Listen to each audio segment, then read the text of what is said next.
નમસ્કાર.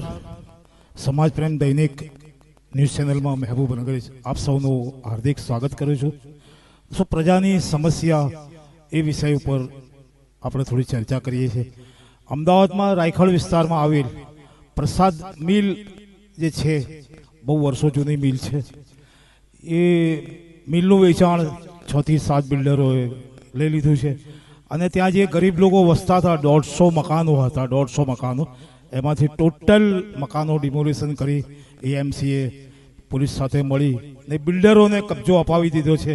તો અવારનવાર અમદાવાદ ખાતે આવા ડિમોલિશન થાય છે. થોડા સમય પહેલાં ચંડોલામાં થયું, જુવાપુરા, ફતેવાડી, બાપુનગર, દરેક વિસ્તારમાં થાય છે. પણ આ જે વિસ્તારમાં થયું છે એ પ્રાઇવેટ જગ્યા છે, મિલ માલિકની જગ્યા હતી. એણે બિલ્ડરોને વેચાણ કરી આપી અને બિલ્ડરોએ સાંઠગાંઠ કરી મ્યુનિસિપલ કોર્પોરેશન સાથે મળી.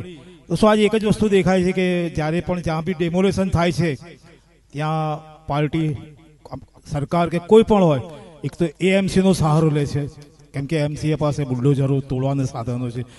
બીજા નંબરમાં પોલીસ આવે છે, પોલીસ બંદોબસ્ત આપે છે. અને થર્ડ નંબર ટોરેન્ટ પાવર, અગત્યનું. તો પાવર બી કટ કરી નાખે એટલે ગરીબ પ્રજા જાય ક્યાં? નળ પાણી બધું કટ થઈ જાય એટલે કંટાળીને લોકોએ વસવાટ બંધ કરી દે. એવી જ ઘટના આજે પણ પ્રસાદ મિલમાં બેરોજગાર જે લોકો વસતા હતા, જે ગરીબ મધ્યમ વર્ગના 80-90 વર્ષથી કાયદેસરના ભાડવતો હતા, એમની પાસે ભાડા ચિઠ્ઠીઓ છે, ટેક્સ ભરે છે, બધું છે, છતાં આજે બેઘર થઈ ગયા. ફક્ત એક મિલ માલિકની અબજોપતિની અરબોપતિ બનવાની લાલસામાં આમાં બિલ્ડરો લોબી હોય છે, એમાં અગત્યનો ભાગ ભજવો છે.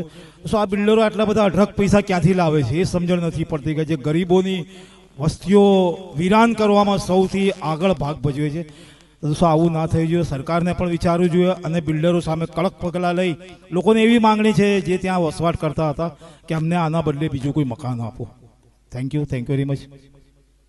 અત્યારે અમારી માંગણી એટલી છે કે અત્યારે અમને થોડો સમય આપો, અમને કોર્ટમાં જવા માટેનો સમય આપો, કાં તો પછી વૈકલ્પિક વ્યવસ્થા કરી આપો. અને બીજી વસ્તુ, અમે 18 જણા જે નોટિસ બજી ગઈ હતી, મોલ કોડની અંદર અમે દાવા દાખલ કર્યા છે.